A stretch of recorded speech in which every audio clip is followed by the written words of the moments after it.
Hey everybody, so it's time for a very, very big book haul. I am here to tell you about a stack of amazing books that have been sent my way. Books that I cannot wait to read, and books that I need to get on your TBR. I hope you're ready for it to explode, so let's get started.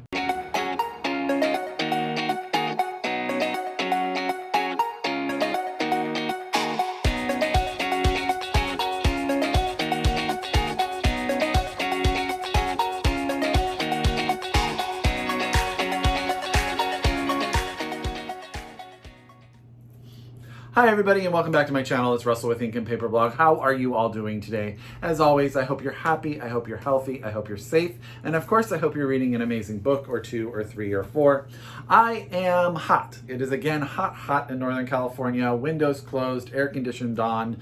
We are wrapping up our visit with our nephew. He stayed a week longer than was expected. So this week has been very busy with work and very busy just, entertaining him and doing things with him. So been a little bit away from the bookish world, but I have been reading some amazing books, finished an amazing title that I cannot wait to tell you about this morning, so there we go. But today we're talking book haul, huge book haul. So many great books, and I believe all of these books are out, so I think you can get your hands on them right now. So, as always, get out that pen, that paper, that Goodreads, however you keep track of your TBR. If you are so able, please order these books from your local independent bookstore and/or get your copy through the library if you are a library user. We're going to go ahead and start with the first book on this list. It's probably the biggest name in this stack, and that is the new novel by Joyce Carol Oates, Breathe, out from Ecco. I want to thank Ecco for sending me this beautiful finished copy. I have a very up and down relationship with Joyce Carol Oates. Hit me up sometime, I'll tell you about it. However, this book really spoke to me. I've been really enjoying novels that deal with grief and relationships and all of that type of stuff, and that's what this book is about. So this is the story of a married couple. They are originally, I believe, from Cambridge, Massachusetts. Yes, and they wind up going to a little town in New Mexico. They're academics. They get there though, and the husband becomes sort of mysteriously ill, winds up being misdiagnosed and hospitalized, and the future seems dire. And it's really the story about this woman and the love she has for her husband, and she's younger than him and sort of coming to terms with the fact that even though she loves him so passionately and wants to do stuff, anything she can to help him survive this ordeal, maybe her love is not enough to do that. And there's a line in there that I think that I love. It says, "A love that refuses to be surrendered at death. Is this the blessing of a unique married love or a curse that must be exorcised?" I think that sounds fascinating. I actually started reading this book this morning after I finished my last novel, and a very unique voice in the beginning of it. So I'm excited to see what happens here and how Joyce Carol Oates deals with sort of loss and relationships and love and all of that. So that's Breathe by Joyce Carol Oates. This cover is beautiful. New Mexico is beautiful. And this is out from Ecco Books right now. You can get your hands on it.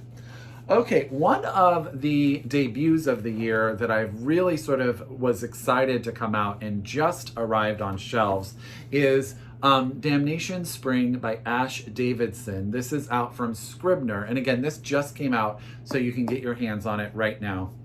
This book takes place over a single year. I want to say 1977 to 1978, if I'm not mistaken. And I will say 1977 is a good year because that was the year I was born. This is the story of a couple who is up in the Pacific Northwest. The husband is involved in the logging trade, and he makes the decision to buy this take the whole family's savings to buy this land that technically has a lot of opportunity to make the family very, very wealthy. His wife, who is a midwife, and he's doing it, by the way, for his family, but we find out that his wife has had a number of miscarriages, and she is a midwife, and she's noticed that a lot of women in this area are having miscarriages as well.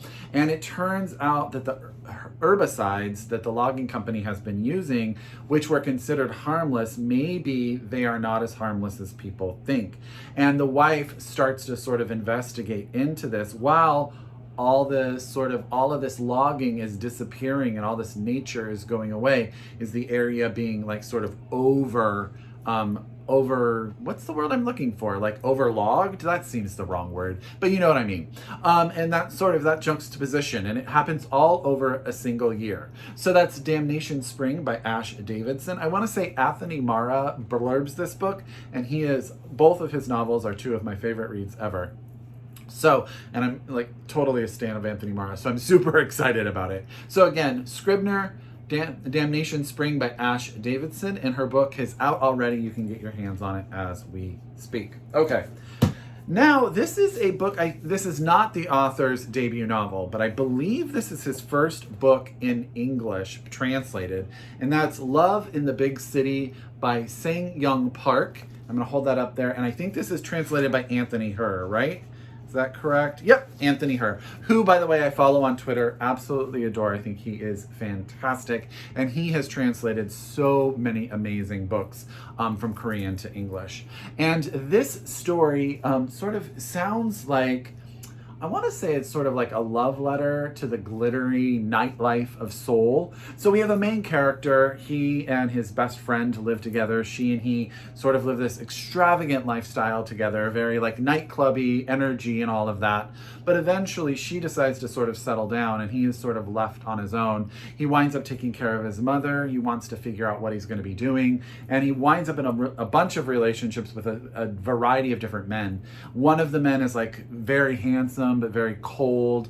And another one may be like that perfect guy, but how does he sort of juggle all of this as coming in or out of the life that he normally and is usually leading?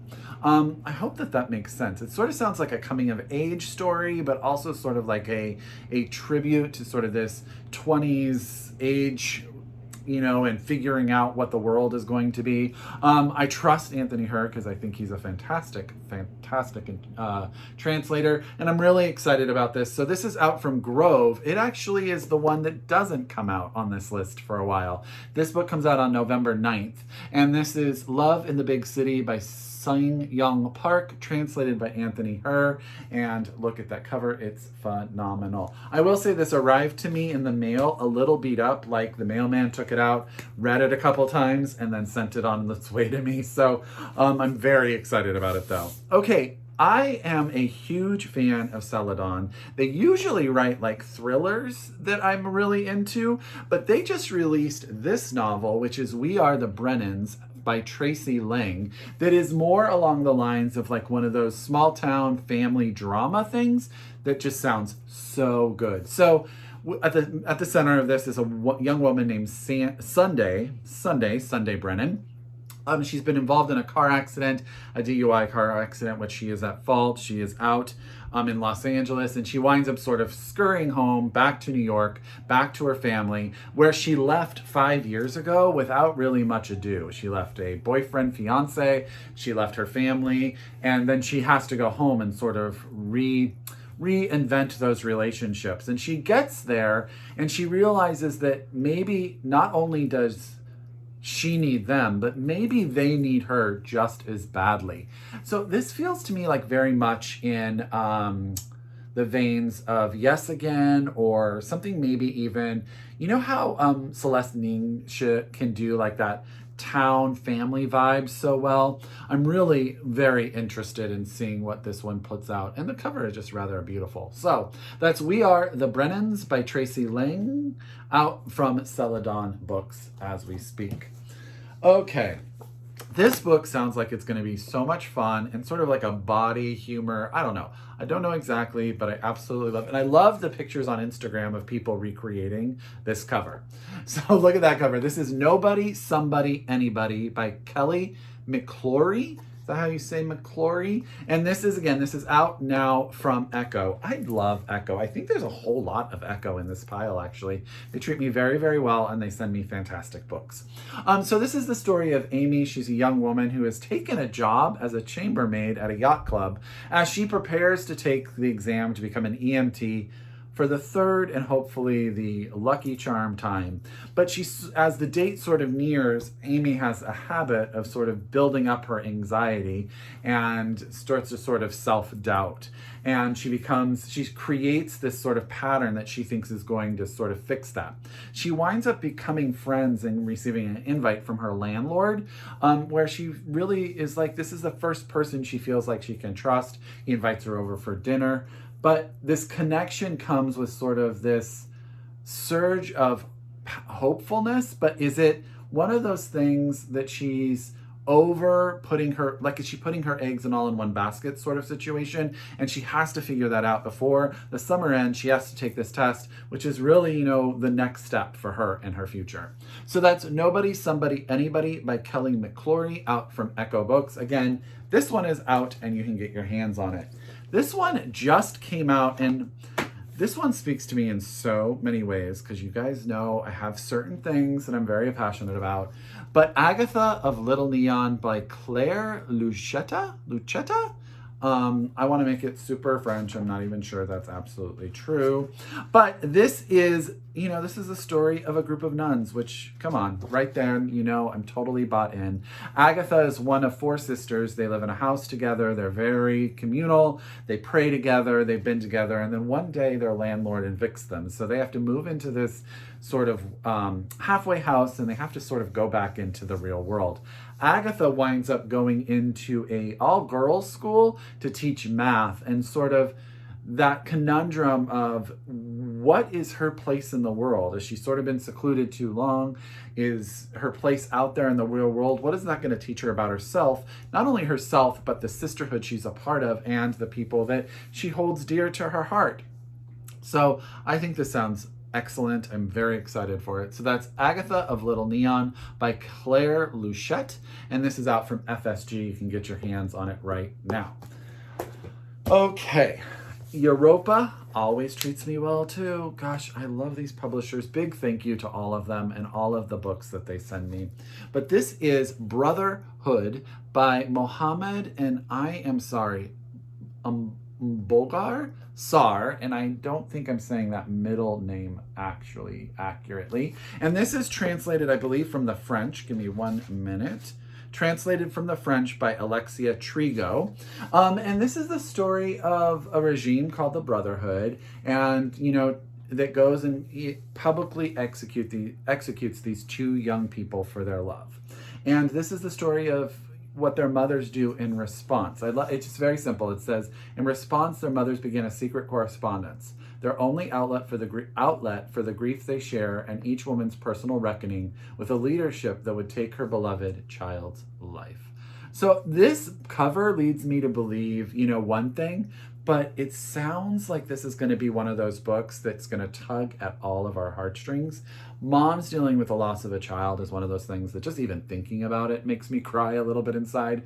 So I'm really excited about this one. So this is Brotherhood by Mohamed Mbougar, and I'm sorry, Sarr, and I'm going to put that up there. They're translated from the French by Alexia Trigo, and out from Europa as we speak right now. Okay. Next is a book that when the publisher sent it to me and I posted it, one of the people, Megan that works there, was like, Russell, I'm so excited for you to read this one. And my book club may choose it. So I've been holding off on reading it in case they choose it because I don't want to read it early. But that's Radiant Fugitives by Nawaaz Ahmed. And this is out from Counterpoint, and you can get your hands on it right now. This is the story, this is the story of an Indian family, 3 generations of an Indian family. But at the center of it is a woman named Seema, who her father disowned her when she came out as a lesbian, so she left. And I believe this takes place in San Francisco. She's in San Francisco, if I'm not mistaken. I know she's in California. And she is now pregnant, and she's estranged from the father of the baby. And she has to sort of start rebuilding relationships with her mother and also her sister, who is very, very religious and lives in Texas, and I believe is a medical doctor. But this book is told from the perspective of Seema's child, who at the start of the book is unborn. So it's going to be one of those very creative narrative voices. So I'm very interested in that. But it also takes place over sort of the Obama era, and sort of how that all plays into this family and their feeling of security and what's going on in the United States, as also what's going on between all three of them. I hope I did a good job on that. I'm really excited about it. I don't know if my book club will choose it, because if they don't, then I need to read it immediately. So that's Radiant Fugitives by Nawaaz Ahmed, and this is out from Counterpoint as we speak. Okay. This stack is almost done. I only have 4 more, y'all. The next book I want to tell you about, sort of hard to see the title there. I apologize. This is Immediate Family by Ashley Nelson Levy. Again, FSG coming home, sending me a fantastic title. And this also has a huge blurb by Anthony Mara, who I love, Rachel Kong, who I love, Lydia Kelsing, who I love. I don't know Julie Bunton, who also recommends this book, but I'm going to say I love her too, because all of those people are fantastic. This is the story of a young girl who is writing, or has been asked to write, a speech for her brother's wedding. She's going to give the wedding toast, right? And she sort of uses this as a way of writing a letter to her brother to reminisce about sort of their upbringing. Now, she is introduced to her brother late in life. She was 9 years old when she traveled with her parents to Thailand to meet her brother, 6 years her junior. So this is about orphans and adoption and family in that way. And it's also about this sort of rocky relationship between the main character and her brother, and how all of that story comes out in this tale about this family. I'm actually thinking this may be the next book that I read. So that's Immediate Family by Ashley Nelson Levy, out from FSG. And I just think there's something starkly beautiful about that cover. I don't know why. I really like it. Okay. Thank you, FSG. Going on to a book, I've actually talked about this book in a couple of videos now, because I'm such a Carolina de Robertis fan. And this is her new novel, The President and the Frog. Now, if you haven't read Cantorus, which was her last novel, please stop what you're doing, get that book and read it. It is freaking fantastic. This book is a bit different. So this is the story of a president of a fictionalized Latin country who is being interviewed by a journalist.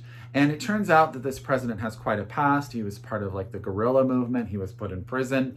And the journalist is sort of trying to figure out how he got where he got, right? But the president doesn't want to say that part of, and one of the inspirations for what has happened to him is a conversation he had in prison with a frog. And he's trying to make the decision of whether or not he should sort of tell that part of the story. Does that make sense? So this has sort of like a Deus Machina, maybe a little bit of magical realism to it. I trust Carolina. She is brilliant. And she reads her audiobooks. She read Cantorus and it was so good. I hear she reads this one too. So there you go. So this is The President and the Frog by Carolina de Robertis, out now from Knopf. 2 more. I'm almost done. Your TBR will get to take a break in just a minute, but you're gonna, oh, you know, I lied. I have 3 more, so I better get going. This is Tin Camp Road, out from Riverhead Books by Ellen Airgood. She wrote South of Superior, which I heard about. I don't know that I've read anything by her, but this one sounds so good. So this takes place on the Upper Peninsula of Michigan. We have a young mother and her daughter who sort of live a very, very secluded life. They just take odd jobs the mom just takes odd jobs in order to keep sort of the family going. They've just lived very, very secluded. But one day their landlord evicts them, and things change for the family, and she's trying to figure out how and what she's going to do to protect and provide for her daughter. Gosh, this one sounds so good too. Gosh, I have so much reading to do. Maybe I just need to ignore the world for a while. I love mother-daughter stories. I love a story about, sort of the hardships of what we have to do for family sometimes. And I just want this to be as beautiful and heart-wrenching as it sounds it's going to be. So this is Ellen Airgood's Tin Camp Road, out now from Riverhead Books. That cover is quite beautiful too. Yeah, super excited about this. Sometimes it takes all my power, everyone, to not open the book while I'm doing a video and start reading. It really does. It takes all my power. Okay, I don't know if I requested this book or if it was just sent to me. Sometimes I request things and my brain doesn't remember. But once this book came, I was like, okay, this book sounds fantastic. And so that's The Turnout by Megan Abbott. Now, as a guest on my channel a number of times, Hunter of Shelf by Shelf on Instagram is a huge Megan Abbott fan. He has already raved about this book. But this is the story of a dance school. So we have two sisters who own a dance school. One of them is married. After their parents die, they take over the ownership of it. The youngest, one of the sisters sort of takes care of the younger dancers, does the soft, loving part of being a dance instructor. And then the older sister, I think it's the older sister, don't quote me on that, but the other sister, she's the one who does the older dancers who are like destined for something. She's sort of the hard edge of the dance school, and the husband's the behind the scenes. He used to be the star student of the dance school, but due to injury, he can no longer dance. The Nutcracker is about to be performed. It is like or they're getting ready to perform it. It's their big yearly thing. And it says, but when a suspicious accident occurs just on the onset of school's annual performance of the Nutcracker, a season of competition, anxiety, and exhilaration, an interloper arrives and threatens the sisters. So yeah, that sounds great. These are, I think, those ballet slipper, what's ribbons that you tie around. So that's The Turnout by Megan Abbott, out now from Putnam. Thank you very, very much, Putnam. And that is a very clever title. I'm just going to say it right now. I thought it was doing well. I thought I'd stay under 20 minutes today, and I'm not going to, so I apologize. But I have to include the new Lindsay Faye book that just came out, and that's The King of Infinite Space. Now, Lindsay Faye wrote Jane Steele, which I absolutely loved, was recommended to me by Joss over at Squibbles Read. She doesn't do her YouTube channel anymore, but you can absolutely find her as a contributor on the Reading Women podcast. And she's great, and she's a lovely person, and I miss seeing her very, very much. So this book is a bit complicated. I had read... I was like, okay, how are you going to summarize this? And there's no way, okay? So at the center is Ben Dane. He's brilliant, devastating, devoted, honest to a fault. And his Broadway theater barren father has died. But was it an accident or was it on purpose? We don't really know, but it's sort of getting into Ben's head. Unable to face alone his mother's ghastly remarriage to his uncle, Ben turns to his dearest friend Horatio Patel, whom he hasn't seen since their relationship changed forever from platonic to something other. Loyal to a fault, truly a fault, Horatio is on the first flight to NYC when he finds himself next to a sly tailor who portends inevitable disaster, and who seems ominously like the architect of mayhem himself. Meanwhile, Ben's ex-fiancée Laya, sundered from her loved ones thanks to her addiction recovery and torn from her art, has been drawn into the fold of three florists from New Orleans, seemingly ageless sisters who teach her the language of flowers and whose magical bouquets hold both curses and cures for a price. Now, I just want you all to know, yes, as I read that and you listened, Hamlet is the inspiration for this book. It screams Hamlet, but in the hands of Lindsay Faye, I think it's going to be so much fun. So that's The King of Infinite Space by Lindsay Faye, out from Putnam, and that book is it. That is the whole stack. There are way too many books for me to lift up to show you this stack today, y'all. But what I want to say is, if you are a return subscriber, thank you so much. I could not do this without you. If you are new to my channel, I hope you subscribe. I hope every single one of these books winds up on your TBR, and you thank me for making it explode. That's my favorite compliment, and I totally love it. As always, I encourage you to read globally, shop locally, and until next time, I wish you happy reading. Bye, everyone.